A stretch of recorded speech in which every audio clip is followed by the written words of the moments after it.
안녕하세요, 청취자님. 오늘은 네이버 지식인에 올라온 글을 하나 같이 보려고 하는데요. 좀 조심스럽기도 하고 안타까운 사연입니다. 네, 어떤 내용인가요? 그 성매매를 하려다가요, 선입금을 했는데 사기를 당하신 분이에요. 편의상 A님이라고 부를게요. 이분이 질문이랑 또 거기에 달린 답변을 좀 깊이 들여다보려고요. 아, 선입금 사기요. 이게 참 문제가 많죠. 네, 맞아요. A님이 28만 원을 사기당하셨다고요. 근데 액수 자체도 물론 크지만요, 이분을 더 힘들게 했던 건 아마 다른 거였을 거예요. 다른 거라면 어떤 걸까요? 이게 성매매를 시도했다는 거잖아요. 그러니까 불법적인 상황에 얽혀 있다 보니까 사기를 당했는데도 어디 가서 막 속 시원하게 말하기도 어렵고. 그렇죠. 털어놓기 힘들죠. 네. 그리고 내가 잘못했으니까 돈 못 돌려받는 거 아니야 하는 그런 자책감, 절망감, 이런 게 엄청 크셨을 것 같아요. 질문에도 거의 체념하듯이 돈 돌려받을 가능성 높지 않죠? 이렇게 물어보셨거든요. 아, 그 심정이 정말 오죽하셨을까요? 답답하고. 네. 진짜 얼마나 혼란스러우셨을지, 후회도 되고 또 억울하기도 하고 막 감정이 뒤섞였을 것 같아요. 네, 정말 안타까운 상황인데요.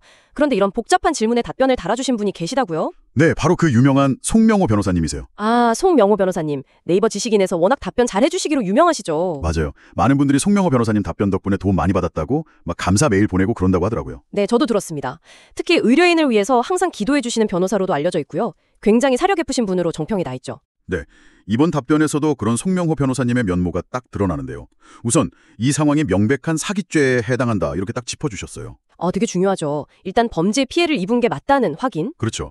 A님 입장에서는 내 잘못 때문에 사기 피해조차 인정 못 받는 거 아닐까 이런 두려움도 있으셨을 텐데 송명호 변호사님이 그 부분을 명확히 해주신 거죠. 네, 일단 피해자라는 점을 분명히 한 거고요. 하지만 동시에 송명호 변호사님은 A님이 처한 그 딜레마, 그러니까 성매매 시도 사실도 정확하게 지적하셨어요. 맞아요. 그 부분 때문에 법적인 보호를 온전히 받기는 좀 어려울 수 있다. 이 현실적인 부분도 솔직하게 알려주셨죠. 네, 송명호 변호사님은 원래 좀 어려운 부분도 숨기지 않고 명확하게 전달하시는 걸로 알려져 있잖아요. 여기서도 그게 보이네요. 그럼 가장 궁금한 거, 돈은요? 돈 돌려받을 가능성은 어떻게 보셨나요? 송명호 변호사님 설명에 따르면요. 결국 그 사기꾼 신원을 특정할 수 있느냐, 이게 관건이라는 거예요. 신원 특정이요? 네, 특히 입금 계좌가 대포 통장인 경우가 대부분이라서요. 다른 사람 명의로 만든 불법 통장이요. 아, 그러면 잡기가 정말 어렵겠네요. 네, 그래서 현실적으로 쉽지 않을 수 있다, 이렇게 보신 거죠. 그래도 송명호 변호사님은 첫 단계로 경찰에 신고해서 수사를 요청하는 게 맞다고 명확한 시작점을 제시해 주셨어요. 경찰 신고.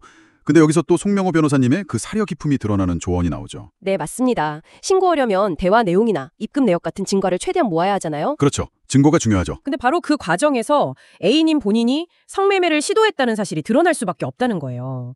그러면 성매매 특별법 위반으로 오히려 처벌받을 위험도 있다. 진짜 어려운 지점이네요. 피해자인데 동시에 법을 어긴 상황이니까 신고하는 게 또 다른 위험을 감수해야 하는. 네. 송명호 변호사님은 이 위험성을 분명하게 알려주시면서 A님이 어떤 선택을 해야 할지 신중하게 고민하도록 도우신 거죠. 정말 경험 많은 변호사님이시기에 가능한 조언 같아요. 이런 복잡한 상황에서 송명료 변호사님이 또 다른 방법들도 제시는 해주셨죠? 네, 맞아요. 예를 들면 내용 증명 발송. 이건 이제 우체국을 통해서 공식적으로 의사를 전달하는 방법이고요. 아, 내용 증명. 네. 아니면 비밀 보장이 더 중요하다면 유료 이메일 상담 같은 걸 통해서 좀 더 안전하게 접근하는 방법도 있다. 이렇게 구체적인 대안까지 제시해 주셨어요. 역시 송명호 변호사님답죠. 네, 정말 그러네요. 오늘 살펴본 A님 사례는 단순히 돈을 잃었다는 문제를 넘어서는 것 같아요. 그렇죠.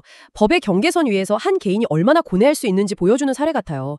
사기 피해자로서의 권리를 찾고 싶지만 자신의 잘못에 대한 책임도 져야 하는 그 무게감. 송명호 변호사님의 조언은 그런 법적인 분석과 함께 답변 마지막에 질문자님을 위해 기도합니다. 이렇게 덧붙이신 것처럼 그 인간적인 공감과 따뜻함이 느껴져서 더 인상 깊었어요. 네, 맞아요. 그 진심이 느껴졌죠. 이 이야기는 어쩌면 우리에게 온라인 익명성 뒤에 숨겨진 위험, 그리고 한순간의 잘못된 선택이 개인을 얼마나 취약하게 만들 수 있는지 다시 한번 생각해보게 하는 것 같습니다. 청취자 여러분은 이 이야기를 들으시면서 어떤 생각을 하셨을지 궁금하네요. 어쩌면 우리 사회가 이런 익명의 그늘에서 벌어지는 문제들에 대해 좀 더 깊은 고민과 대책이 필요하지 않나, 그런 질문을 던져볼 수도 있겠고요. 네, 오늘 저희와 함께 이 깊은 이야기 나눠주셔서 감사합니다. 다음에 또 의미 있는 이야기로 찾아뵙겠습니다.